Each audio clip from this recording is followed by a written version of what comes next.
The provided code is an implementation of the insertion sort algorithm using the Python programming language.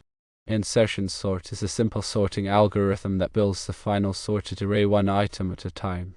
It is much less efficient on large lists than more advanced algorithms such as quicksort, heapsort, or merge sort. However, insertion sort provides several advantages. Firstly, it is simple to implement. Secondly, it is efficient for small datasets or nearly sorted datasets. Thirdly, it is more efficient in practice than most other simple quadratic or order of n squared algorithms such as selection sort or bubble sort. Fourthly, it is adaptive, meaning that it is efficient for datasets that are already substantially sorted. The time complexity is order of n plus d, where d is the number of inversions. Fifthly, it is stable, meaning that it does not change the relative order of elements with equal keys. Sixthly, it is in place, meaning that it requires only a constant amount of additional memory space. Seventhly, it is online, meaning that it can sort a list as it receives it. The fundamental concept behind an insertion sort is similar to how you might sort a hand of playing cards. You pick up a card and insert it into the correct position in your already sorted hand. In the context of an array or list, the algorithm iterates through the list, picking one element at a time and inserting it into its correct sorted position within the already sorted portion of the list. Let's examine the key steps involved in the insertion sort algorithm in more detail. We begin by considering the first element of the array as already sorted. This creates a sorted subarray of size 1 at the beginning of the list. Next, we iterate through the remaining unsorted elements of the array, one at a time. For each unsorted element, we compare it with the elements in the sorted subarray, moving from right to left. During the comparison, if we encounter an element in the sorted subarray that is greater than the current unsorted element, we shift the element one position to the right to make space for the insertion.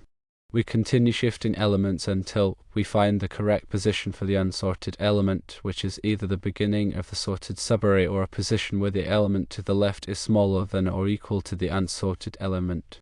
Finally, we insert the unsorted element into its correct position within the sorted subarray.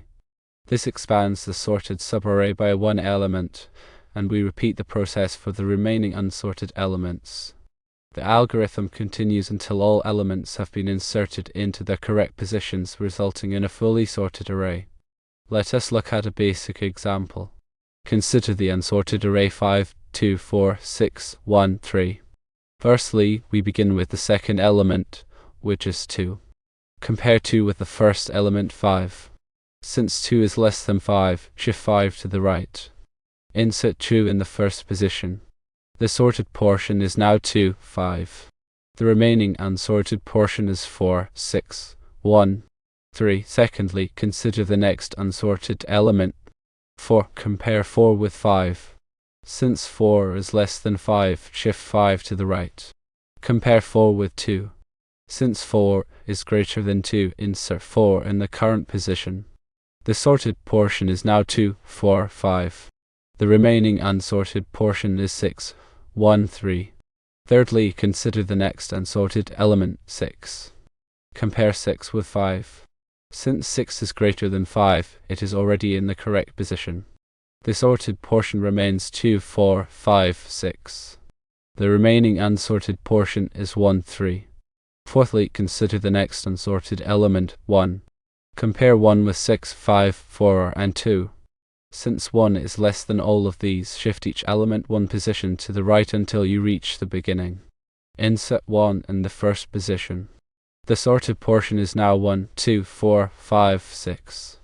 The remaining unsorted portion is 3. Fifthly, consider the last unsorted element, 3. Compare 3 with 6, 5, and 4. Since 3 is less than 4, shift 4, 5, and 6 to the right. Compare 3 with 2. Since 3 is greater than 2, insert 3 in the current position. The fully sorted array is now 1, 2, 3, 4, 5, 6. Insertion sort's efficiency is highly dependent on the initial order of the data. In the best case, where the input array is already sorted, insertion sort has a linear time complexity order of n because it only needs to make one pass through the array. However, in the worst case, where the input array is sorted in reverse order, insertion sort is a quadratic time complexity order of n squared, because it needs to make n passes through the array and perform n comparisons in each pass. The average case time complexity of insertion sort is also quadratic, order of n squared. While insertion sort is not the most efficient sorting algorithm for large datasets, it is still a valuable tool for certain situations. Its simplicity, low overhead, and ability to efficiently sort small or nearly sorted data make it a practical choice in various applications. In summary, insertion sort is a simple and intuitive sorting algorithm that works by repeatedly inserting elements into their correct positions within a sorted subarray. While its quadratic time complexity limits its performance on large datasets, its advantages in terms of simplicity, adaptability, and low overhead make it a useful algorithm for small or nearly sorted data.